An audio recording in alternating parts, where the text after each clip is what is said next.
جميعا ورحمة الله وبركاته.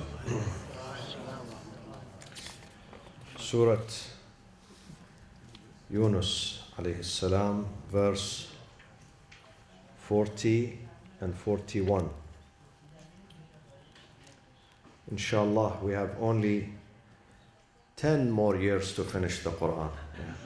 In these 20 years we did 2/3, and we have 1/3 inshallah, another Yecheshim bebandid, Boskonid, 10 years is over and life is over after that. صلوا على محمد وعلى محمد. بسم الله الرحمن الرحيم. الحمد لله رب العالمين. والصلاة والسلام على سيدنا ونبينا وحبيب قلوبنا أبي القاسم المصطفى محمد وعلى أهل بيته الطيبين الطاهرين المعصومين الذين أذهب الله عنهم الرجس وطهرهم تطهيرا. اللهم صل على محمد. أعوذ بالله من الشيطان الرجيم. بسم الله الرحمن الرحيم. ومنهم من يؤمن به ومنهم من لا يؤمن به وربك أعلم بالمفسدين. وإن كذبوك فقل لي عملي ولكم عملكم وإن كذبوك فقل لي عملي ولكم عملكم أنتم بريئون مما أعمل وأنا بريء مما تعملون. ومنهم من يستمعون إليك أفأنت تسمع الصم ولو كانوا لا يعقلون. صدق الله العلي العظيم.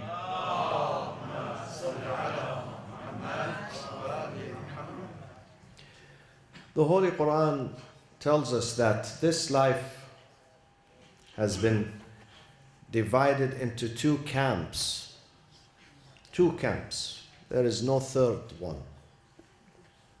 وَمِنْهُمْ مَنْ يُؤْمِنُ بِهِ وَمِنْهُمْ مَنْ لَا يُؤْمِنُ بِهِ.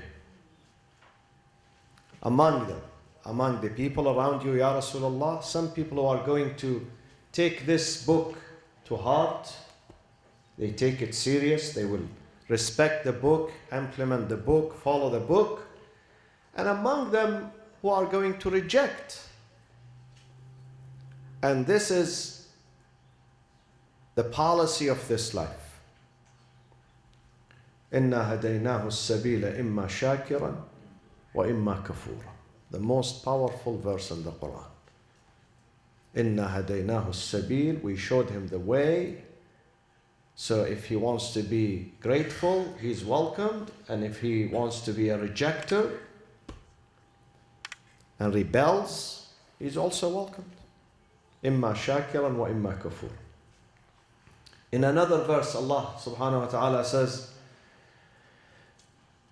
فَمِنْهُمْ مَنْ آمَنَ وَمِنْهُمْ مَنْ كَفَرَ تِلْكَ الرُّسُلُ فَضَّلْنَا بَعْضَهُمْ عَلَى بَعْضٍ مِنْهُمْ مَنْ كَلَّمَ اللَّهُ ورفع الله بعضهم فوق بعض درجات وآتينا عيسى ابن مريم البينات وأيدناه بروح القدس ولو شاء الله ما اقتتل الذين من بعدهم من بعد ما جاءتهم البينات ولكن اقتتلوا فمنهم من آمن ومنهم من كفر.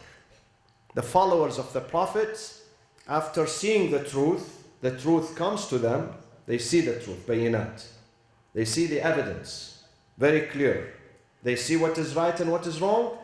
Still, despite that, they started fighting among themselves. Fighting. فَمِنْهُمْ مَنْ آمَنَ. Some people, they decided to follow the Prophet. وَمِنْهُمْ مَنْ كَفَرَ. And some people decided to reject and deny the Prophet. Allah says to the companions of the prophets after the battle of Uhud in Surat Al-Imran, very beautiful description. Allah says, مِنْكُمْ مَنْ يُرِيدُ الدُّنْيَا وَمِنْكُمْ مَنْ يُرِيدُ الْآخِرَةِ. I know about your hearts and your intentions. Some of you are the seekers of this little fast fleeting life, dunya. وَمِنْكُمْ, and some of you, I know about their hearts and their intentions, مَنْ يُرِيدُ الْآخِرَةِ, they are the seekers of the akhirah. مِنْكُمْ مَنْ يُرِيدُ الدُّنْيَا وَمِنْكُمْ مَنْ يُرِيدُ الْآخِرَةِ. And this premise applies to all communities throughout the history of mankind. Everywhere, in every geographic location, you find people who are the seekers of dunya and people who are the seekers of akhirah. So here in Surat Younis, verse 40, Allah says, وَمِنْهُمْ مَنْ يُؤْمِنُ بِهِ. I am telling you, Ya Rasulullah, I am giving you heads up. وَمِنْهُمْ, some of those who are around you in Mecca, the Meccans, are going to accept the book. وَمِنْهُمْ مَنْ لَا يُؤْمِنُ بِهِ. So do not be frustrated. Don't be frustrated. The Prophet was keen, very keen, because he has a good heart, nice heart, merciful. وَمَا أَرْسَلْنَاكَ إِلَّا رَحْمَةً لِلْعَالَمِينَ. He was keen to bring all people to guidance. And he worked very hard to do that. But Allah is telling him, no. This is a dream that is not going to be fulfilled. Many of them are going to come to guidance, but some of them, I am telling you right now, they are going to reject you. Mu'anid. In this life, we have mu'anid. This is the season, we have been told, this is the season of allergy. Do you look at yourself and your family and your kids, how they sneeze? Some people have allergy to faith and to fact and to justice. They have allergy. They don't like it. They have allergy. Allah is saying, not that God created them with this allergy. God gave them the choice, but they chose to reject the truth. وَمِنْهُمْ مَنْ لَا يُؤْمِنُ بِهِ وَرَبُّكَ أَعْلَمُ بِالْمُفْسِدِينَ. Your Lord knows the intention of the mischief doers. What does that mean? It means that those who reject this book, they do not reject it based on reason or rationality. No. Based on arrogance, based on fasad, corruption. Because they know that this book is aligned and compatible with reason, with fitrah, natural instinct, human disposition. And it is compatible with a human wujdan, conscience. Nothing in this book is strange to reason, to heart, to conscience. Nothing. But because they want to commit mischief, they want to lead a life of irresponsibility. They want to be unaccountable, irresponsible, careless, and reckless in this life. This is why they don't believe in this book. The life of irresponsibility, bibandubari. They don't want discipline. They want to enjoy this life. They want to be completely free in their behavior. So this is the reason that made them reject this book. Not because there is something in this book against truth or justice or reason. No, this book is very perfect. But some people say, no, I don't like these rules. Have you seen some children at home? They tell their parents, no, I'd like to have my own freedom. You can't tell me what to do, what to say, what time I come, what time I leave, who I go with. You can't. You can't dictate to me. I'm a free person. I'm an adult. So you can't tell me what to do. This is exactly what we hear in many families. Many of our families, this is their statements, the statement of their children. Now you take it to the bigger society. In the society, we have people in their 50s and 60s and 70s and 90s who say, You can't tell me what to do. God has no right to tell me what to do. I know my way. I know what I'm doing. Because of arrogance. Because they do not want to submit. And this is why the biggest crime and the biggest sin and the first sin that was committed on earth, the sin of arrogance. When Iblis said to Allah, no, I'm not going to listen to you. خلقتني من نار وخلقته من طين. Imam al-Sadiq alayhi salatu wasalam says, أول ما عصي الله تعالى. The very first violation that took place on earth was because of arrogance. And imagine this person, because of his arrogance, he went down and he committed other crimes until he became Iblis, the symbol of evil in this universe. But he started with arrogance. This is why, my friends, we have to stay away from arrogance. Stay away. The more you humble yourself before Allah, the more we submit to Allah. قَدْ أَفْلَحَ الْمُؤْمِنُونَ الَّذِينَ هُمْ فِي صَلَاتِهِمْ خَاشِعُونَ. Submission, to humble yourself. 2 weeks ago, we had a discussion with some Sunni scholars. We were sitting having lunch together. And then we were discussing why the Shia, they use the turba. I said there are many reasons. Some of them, it's the sunnah of the Prophet. Sunnah. Don't you say to me every time, this is sunnah, sunnah. I'm telling you, this is sunnah of the Prophet. But there is something more important. The philosophy of this turba is a rational philosophy. That I put my forehead on dust only for Allah. This is absolute submission. When you put it on carpet, this is not absolute submission. But when you put it on dirt, do you see dirt? This is absolute submission to Allah. And you must do this in the prayers. You must do. You must submit yourself. This is the philosophy of prayers. To submit. To say, Allah, you are my Lord. You are my Lord. You are my master. You are my owner. I am your slave. I'm putting my forehead on dirt. This is the philosophy of sujood. And this posture of sujood and this gesture of sujood is the highest position the abd can reach in this life. The highest and the most sublime. When you put yourself on sujood, on dirt. So here, because they were corrupt, they rejected the book. This is why Allah says, وَرَبُّكَ أَعْلَمُ بِالْمُفْسِدِينَ. Your Lord knows the corrupt, the mischief doers, because they don't want to follow the truth. This is why they rejected the book altogether. They said, we don't like this law. We don't like it. Leave me alone. Leave me free. وَرَبُّكَ أَعْلَمُ بِالْمُفْسِدِينَ. And then verse number 41. وَإِن كَذَّبُوكَ. Ya Rasulullah, take it easy. If they reject you and deny you, وَإِن كَذَّبُوكَ فَقُلْ لِي عَمَلِي. Say to them, if they deny you, say, unto me my deeds and unto you your deeds. You are quit of what I do and I am quit of that which you do.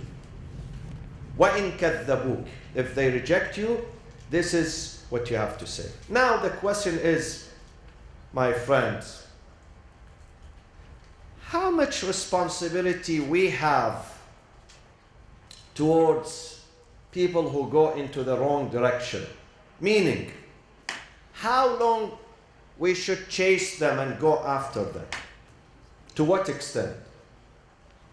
If a member of my family, a member of my community, my neighborhood, my friends, my masjid, my whatever, I see them doing something bad, something destructive, How much responsibility do I have? How far should I run after them and chase them down? This is a common question that many people ask. Many fathers ask, many mothers ask, many wives and husbands and friends ask, how much responsibility do I have? My son is not listening to me. My daughter is not listening to me. My husband is not listening. My wife is not.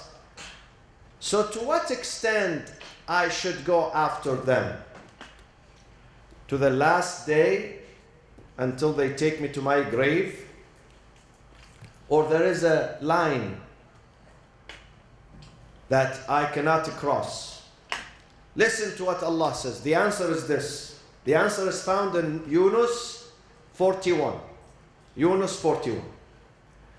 Allah says, وَإِن كَذَّبُوكَ, if they keep denying you, if they keep denying you and rejecting you and they don't ask you and they ridicule you, وَإِن كَذَّبُوكَ, in this case, tell them, listen, you are not going to follow me and believe in me. No problem. فَقُلْ, say to them, فَقُلْ لِي عَمَلِي, unto me are the results of my deeds, and unto you are the results of your own deeds. Let's reach this agreement that I'm not going to interfere in your life anymore, nor you going to interfere in my life. Each one is going to bear the consequences of his or her deeds. أَلَّا تَزِرُ وَازِرَةٌ وِزْرَ أُخْرَى وَأَن لَيْسَ لِلْإِنسَانِ إِلَّا مَا سَعَى وَأَنَّ سَعْيَهُ سَوْفَ يُرَى. You try first. You as a father, as a mother, as a husband, you have to try. But when you reach a point, that person is saying, don't waste your time with me. Listen, don't waste your time. And then in some families, it reaches the point of divorce. In some families, the children, they run away. They go somewhere else because they don't want to see and hear their parents. If the parents say something to them, they say to them, don't lecture me. Don't lecture me. Now here Allah says, فَقُلْ لِي عَمَلِي وَلَكُمْ عَمَلُكُمْ فَقُلْ لِي عَمَلِي وَلَكُمْ عَمَلُكُمْ أَنْتُمْ بَرِيئُونَ مِمَّا أَعْمَلُ وَأَنَا بَرِيءٌ مِمَّا تَعْمَلُونَ. You are free of the consequences of what I am doing, and I am free of the consequences of what you are doing. There is a point, of course. There is a point of separation.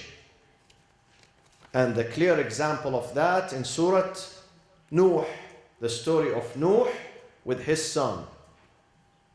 The son who rebelled against his father. And his father was chasing him to the last minute. Ya bunayya arkab ma'ana. Get into this boat. Ya bunayya arkab ma'ana. You are going to drown. Embark on this ark. Ya bunayya arkab ma'ana. He's running after him. But unfortunately the son would not listen. He said to his father, don't worry about me. I'm not going to drown. I'm going to go to the summit of the mountain. To the highest point of the mountain. I'm going to be safe. سآوي إلى جبل يعصمني, to protect me from water. يعصمني من الماء. The father said to him, لا عاصم اليوم من أمر الله. This is not a just normal flood. This is the wrath and the anger of God. This is a punishment. There is no escape. If you don't get on board, you're going to drown. لا عاصم اليوم من أمر الله. وحال بينهما الموج فكان من المغرقين. Then the currents divided them, and eventually the son was one of the drowned ones. فكان من المغرقين. Allah said to to Nuh, you did what you were supposed to do as a father. إنه ليس من أهلك إنه عمل غير صالح. That's it. You did enough, more than enough, in trying to salvage and save your son. But when he insists on wrongdoing, you have no right to go after him after that. لا إكراه في الدين قد تبين الرشد من الغي. This is the beauty of Islam. Islam is not based on coercion. Islam is based on reason and aql. Allah does not want you to use violence with your family and push them and coerce them and threaten them and intimidate them. Do this, don't do that, do this. No, that was not going to work. It's not going to work. Besides, what's the beauty of it? What's the beauty? My brother Said Hussein was in Istanbul yesterday. He was at a conference by Istanbul University, conference on Usul al-Fiqh. So him and another two who came from the Islamic Republic, they participated in this conference, giving a paper. And he showed me, he sent pictures of the students in this auditorium in the university, packed, all women with hijab, and perfect hijab. Perfect hijab. Perfect hijab. You know what I mean? Perfect hijab? Imagine country that were fighting hijab for century, 1 century. Mustafa Kemal Ataturk and those who came after him.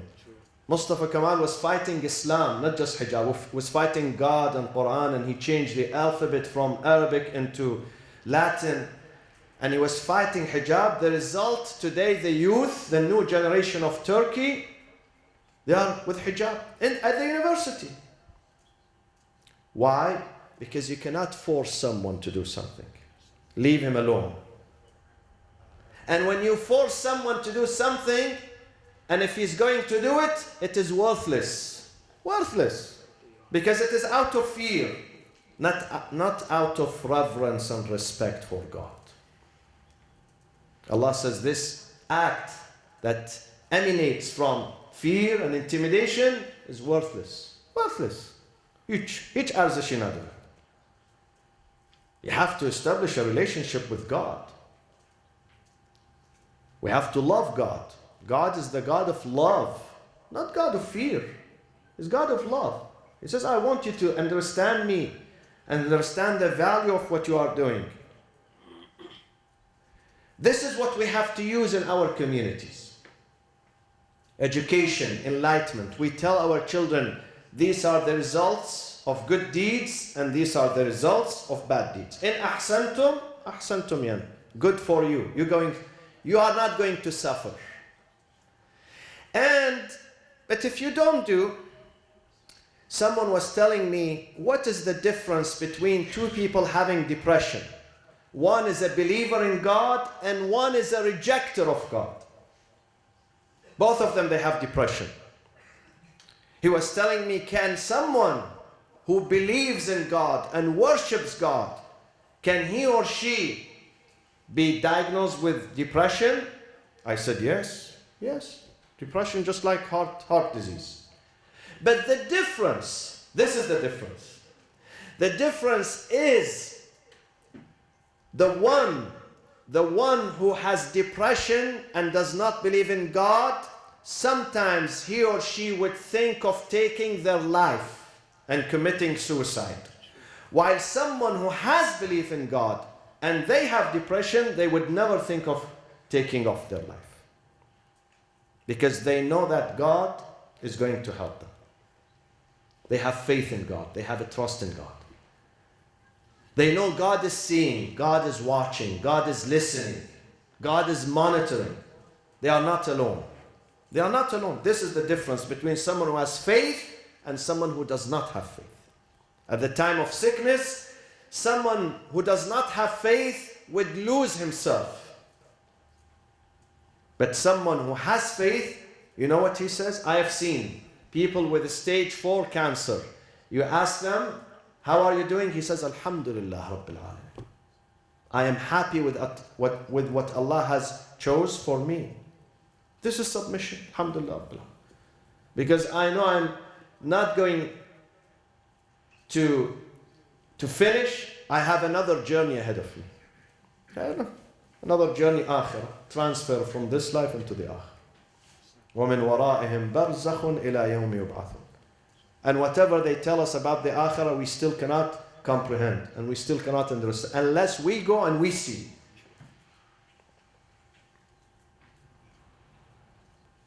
This is the difference.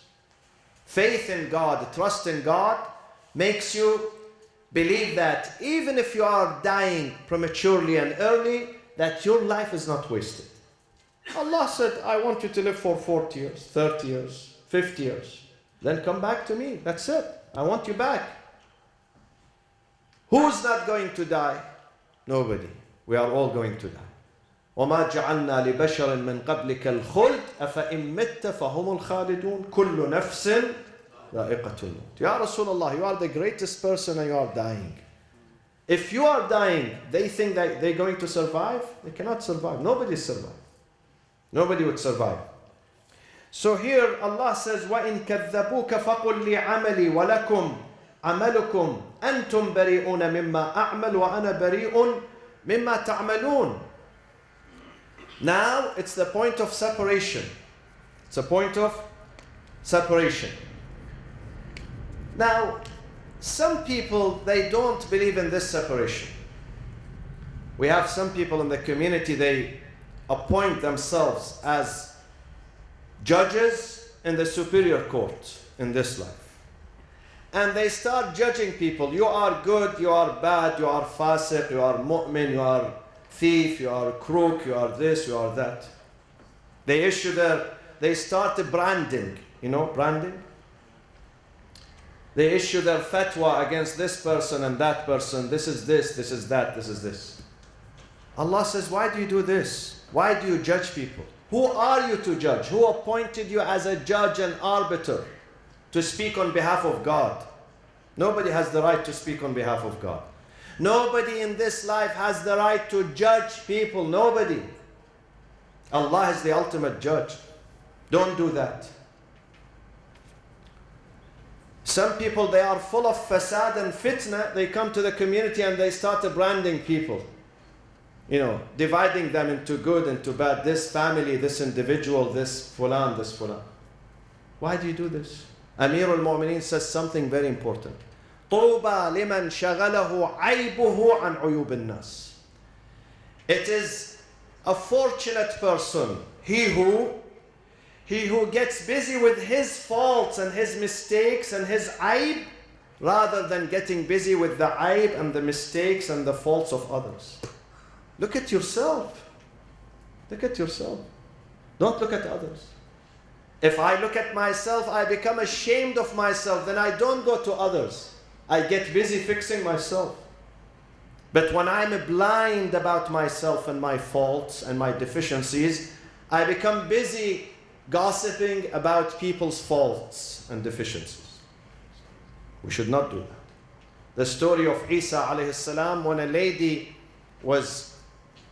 a woman in his community was captured with the crime of fornication, zina. So she was brought to Isa to stone her. Very famous, the story is in the Bible. Famous story.